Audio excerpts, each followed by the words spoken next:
ನಮಸ್ಕಾರ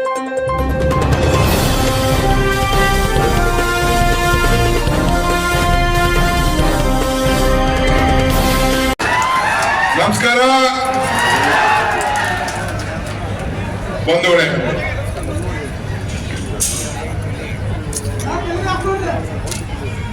ವೇದಿಕೆಯಲ್ಲಿ ಈಗ ತಾನೇ ಈ ಒಂದು ಐತಿಹಾಸಿಕ ಕಾರ್ಯಕ್ರಮವನ್ನ ಉದ್ಘಾಟನೆ ಮಾಡ್ತಕ್ಕಂಥ ನಮ್ಮ ರಾಜ್ಯದ ಗೌರವಾನ್ವಿತ ಮುಖ್ಯಮಂತ್ರಿಗಳಂತ ಸಿದ್ದರಾಮಯ್ಯ ಸಾಹೇಬ್ರೆ, ಜಿಲ್ಲಾ ಸಚಿವರಾದಂತ ಎಂ.ಬಿ. ಪಾಟೀಲ್ ರವರೇ,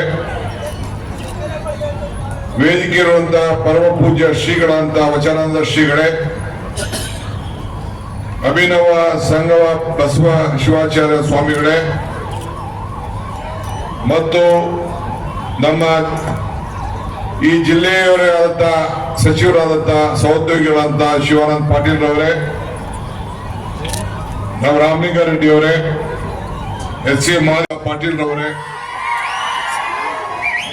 ಅಪ್ಪಾಜಿ ನಾಡಗೌಡ್ರೆ, ಯಶವಂತ ಗೌಡ ಪಾಟೀಲ್ ರವರೇ, ಅಶೋಕ್ ಮನಗಳಿ ರವರೇ, ವಿಠಲ್ ರವರೇ, ಸುನೀಲ್ ಗೌಡ್ರು ಪಾಟೀಲ್ ರವರೇ, ಪ್ರಕಾಶ್ ಶುಕ್ಲಿ ಅವರೇ, ಕಾಂತಾ ನಾಯ್ಕ್ ರವರೇ, ನಮ್ಮ ಜಿಲ್ಲಾ ಕಾಂಗ್ರೆಸ್ಸಿನ ಅಧ್ಯಕ್ಷರೇ ಸಂಗಮೇಶ್ ರವರೇ ಮತ್ತು ನಮ್ಮ ಬ್ಲಾಕ್ ಕಾಂಗ್ರೆಸ್ನ ಅಧ್ಯಕ್ಷಗಳೇ, ಎಲ್ಲ ಜಿಲ್ಲೆಯ ಹಿರಿಯ ಹಾಗೂ ಕಿರಿಯ ಅಧಿಕಾರಿಗಳೇ,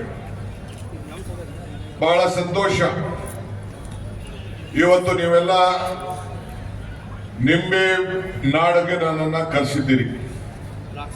ನಾನು ಯಾವಾಗಲೂ ಒಂದು ಮಾತು ಹೇಳ್ತಾ ಇರ್ತೀನಿ, ಈ ವಿಜಯಪುರ ಜಿಲ್ಲೆ ನಿಂಬೆ ಹಣ್ಣಿನ ನಾಡಿಗೆ ಇಲ್ಲಿ ಬಂದು ಬಹಳ ದೊಡ್ಡ ಖ್ಯಾತಿಯನ್ನ, ಈ ಒಂದು ಹೆಸರನ್ನ ಪಡೆದಿದ್ದೀರಿ.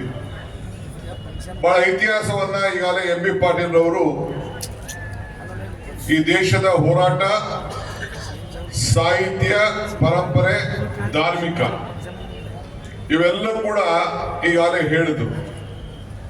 ನನಗೆ ಸನ್ಮಾನ ಮಾಡಬೇಕಾದ್ರೆ ಕಿತ್ತೂರು ರಾಣಿ ಚೆನ್ನಮ್ಮನ ಪ್ರತಿಭೆಯನ್ನು ಕೊಟ್ಟು ಒಂದ್ ಕಡೆ ಸನ್ಮಾನ ಮಾಡಿದ್ರು, ಮತ್ತೊಂದ್ ಕಡೆ ನಮ್ಮ ಜಿಲ್ಲಾ ಕಾಂಗ್ರೆಸ್ ಅಧ್ಯಕ್ಷರು ಗೋಲ್ಗಂಬಸ್ ಕೊಟ್ಟು ಸನ್ಮಾನ ಮಾಡಿದ್ರು.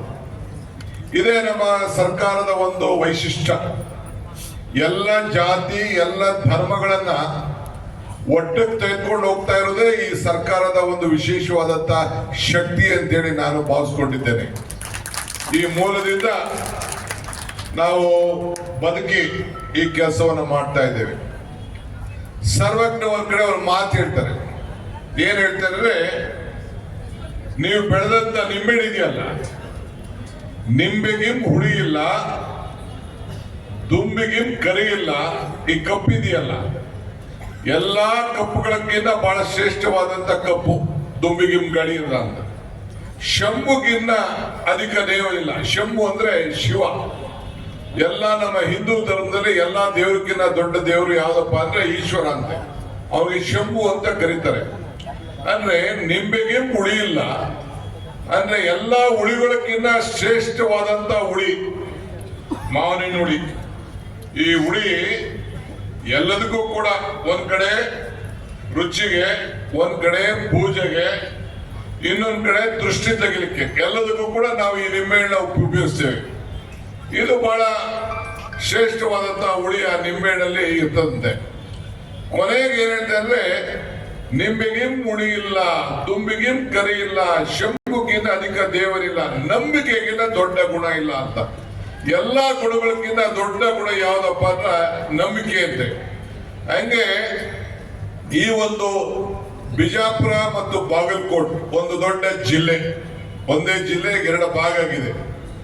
10 ಜನ ಶಾಸಕರನ್ನ ಕೊಟ್ಟು ಈ ಬಲಿಷ್ಠವಾದಂತ ಗ್ಯಾರಂಟಿ ಸರ್ಕಾರವನ್ನ ಈ ರಾಜ್ಯದ ಜನತೆಗೆ ನೀವೆಲ್ಲ ಕೊಟ್ಟಿದ್ದೀರಲ್ಲ, ನಿಮ್ಗೊಂದು ಕೋಟಿ ನಮಸ್ಕಾರಗಳನ್ನ ಅರ್ಪಿಸಲಿಕ್ಕೆ ನಾವು ಬಯಸ್ತಾ ಇದ್ದೇನೆ.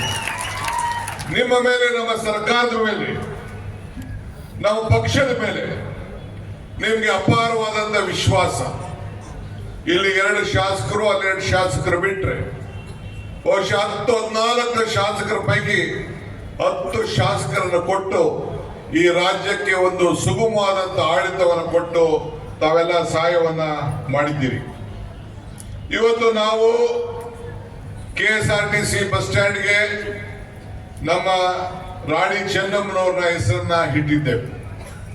ನಮ್ಮ ME ಪಾಟೀಲ್ ಅವರು ಮತ್ತು ಈ ಸ್ಥಳೀಯ ಎಲ್ಲ ಮುಖಂಡಗಳು ಅವರ ಭಾವನೆ ಮೇಲೆ, ನಿಮ್ಮ ಭಾವನೆ ಮೇಲೆ, ನಮ್ಮ ಏನು ರಾಮಲಿಂಗಾರೆಡ್ಡಿ ಅವರು ಇಲ್ಲಿ ಟ್ರಾನ್ಸ್ಪೋರ್ಟ್ ಮಿನಿಸ್ಟರ್ ಬಂದಿದ್ದಾರೆ, ಅವರು ಇತಿಹಾಸ ಪುಟಕ್ಕೆ ಎಲ್ಲರೂ ಕೂಡ ತೆಗೆದುಕೊಂಡು ಹೋಗಿದ್ದಾರೆ. ಇಲ್ಲಿ ನಮ್ಮ ಬಿಜಾಪುರದಲ್ಲಿ ರಾಣಿ ಚೆನ್ನಮ್ಮ ಬಸ್ ಸ್ಟ್ಯಾಂಡ್ ಅಂತ ಹೆಸರಿಟ್ಟಿದ್ದಾರೆ. ದೇವರಿಪ್ಪರಿಗೆಯಲ್ಲಿ ಮಡಿವಾಳ ಮಾಚೇರನ ಹೆಸರನ್ನ ಇಟ್ಟಿದ್ದಾರೆ. ಸುರಪುರದಲ್ಲಿ ರಾಜ ವೆಂಕಟಪ್ಪ ನಾಯಕ ಹೆಸರನ್ನ ಇಟ್ಟಿದ್ದಾರೆ. ಸಿಂದಗಿಯಲ್ಲಿ ಚನ್ನವೀರ ಸ್ವಾಮೀಜಿ ಅವರ ಹೆಸರನ್ನ ಇಟ್ಟಿದ್ದಾರೆ. ಕೈಲಾಸ ಪಾಳ್ಯದಲ್ಲಿ ಪುರಕೋಟಿ ದೊಡ್ಡ ಶೆಟ್ಟಿ ಅಂತ ಹೇಳಿ ಅವರು ಕೂಡ ಒಂದು ದೊಡ್ಡ ಹಿಂದುಳಿದ ವರ್ಗದ ಒಬ್ಬ ನಾಯಕರು, ಅವರ ಹೆಸರನ್ನು ಕೂಡ ಇವತ್ತು ಇಟ್ಟಿದ್ದಾರೆ. ಹಾಗೆ ಸರ್ವರಿಗೂ ಸಮಪಾಡು ಅಂತೇಳಿ ಎಲ್ಲ ಜಾತಿ ಎಲ್ಲ ಧರ್ಮವನ್ನ ಉಳಿಸ್ಲಿಕ್ಕೆ ಇವತ್ತು ಒಂದು ಇತಿಹಾಸದ ಪುಟಕ್ಕೆ ತೆಗೆದುಕೊಂಡು ಹೋಗ್ಲಿಕ್ಕೆ ನಮ್ಮ ರಾಮಲಿಂಗಾರೆಡ್ಡಿ ಅವರು ಅನೇಕ ಕಾರ್ಯಕ್ರಮಗಳನ್ನ ಇವತ್ತು ರೂಪಿಸಿದ್ದಾರೆ. ಇವತ್ತು ನಾವೆಲ್ಲ ಅನೇಕರ ಹಿರಿಯರ ವಿಚಾರಗಳನ್ನು ನಾವೆಲ್ಲ ಮಾತಾಡಿದ್ದೇವೆ. ಸಂಗೊಳ್ಳಿ ರಾಯನ ವಿಚಾರ ಮಾತಾಡಿದ್ದೇವೆ. ನಮ್ಮ ಶ್ರೀಗಳು, ನಿಮ್ಮ ಜಿಲ್ಲೆಯವರೇ ಆದಂತ ನಮ್ಮ ಶ್ರೀಗಳು ಮೊನ್ನೆ ತಾನೇ ಅವರ ಇತಿಹಾಸ ಪುಟವನ್ನು ನಾವೆಲ್ಲ ಗಮನಿಸಿದ್ದೇವೆ. ಸಿದ್ದೇಶ್ವರ ಶ್ರೀಗಳು ಅವರ ವಿಚಾರವನ್ನ ಚರ್ಚೆ ಮಾಡಿದ್ದೇವೆ. ಬಸವಣ್ಣನ ಪುಣ್ಯಭೂಮಿ ಇದು. ಹಿಂಗೆ ಇತಿಹಾಸಕಾರರ ಸಾಹಿತ್ಯದ ಪುಣ್ಯಭೂಮಿ ಇದು. ಎಲ್ಲ ಧರ್ಮದವರು ಕೂಡ ಇಲ್ಲಿ ಏನು ಒಂದು ಇತಿಹಾಸದ ಇಲ್ಲಿ ಗೋಲ್ ಗುಂಬಸ್ ಇದೆ. ಆ ಇತಿಹಾಸ ತೆಗೆದುಕೊಂಡೋದ್ರೆ ಎಲ್ಲ ಧರ್ಮದವ್ರಿಗೂ ಕೂಡ ಇಲ್ಲಿ ಸಮಾನತೆಯಿಂದ ಕಾಣಂತ ಒಂದು ದೊಡ್ಡ